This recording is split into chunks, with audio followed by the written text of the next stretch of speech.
Morning po. Tama po yan na nakikita ninyo, no? So, marami na po akong nakitang request nito via Messenger tsaka via the comment section.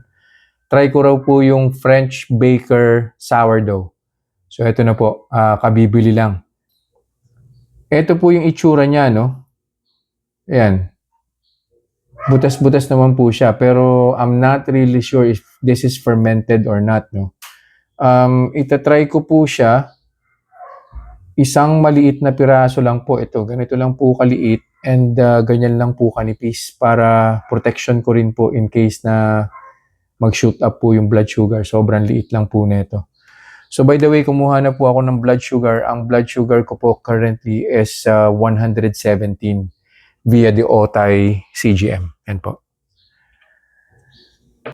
Balik po ako after 2 hours and we'll see kung hanggang saan po niya patataasin yung blood sugar ko. Isang piraso lang po ito, napakanipis lang.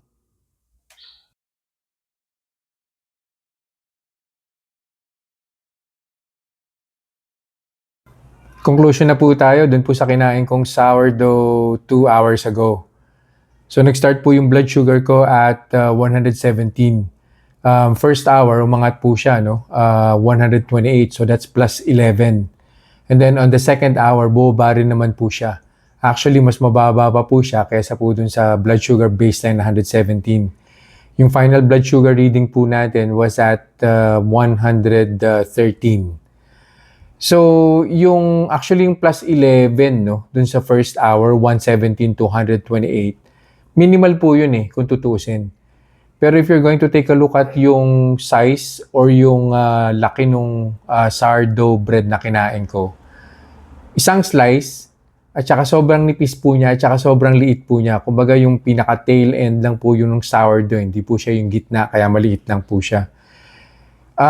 You be the judge. Pwede po kayong tumigim ng sourdough bread pero kailangan nyo pong kainin, maliit lang, kapareho lang po nung kinain ko para hindi po mag-spike ng husto yung blood sugar po ninyo. Or siguro malaki-laki ng konti, para kung mag-increase man yung blood sugar, aakit po siya ng 135, maximum 140, kasi hindi po full meal yan kung full meal po sana, mga 140, 150, okay lang po yun Pero imagine niyo napakaliit na slice na bread. Ang recommendation ko po niya, kung talagang gusto niyo kumain ng bread, mag-almond flour na lang po kayo or coconut flour. At least kumain man kayo ng mga 3, 4 slices, hindi po gagalaw yung blood sugar po ninyo. So yun lang po for this review. I'll see you guys in the next vlog. Bye-bye. Reminders lang po, huwag pong mag-aanli. Always eat in moderation. Di po ako doktor, so whenever in doubt, konsulta po kayo sa doktor ninyo. And yung results po ng mga review na ginagawa ko, it may vary. So huwag niyo pong i-expect na yung resulta sa akin is magiging kapareho po ng resulta sa inyo. So yun lang po. Have a nice day.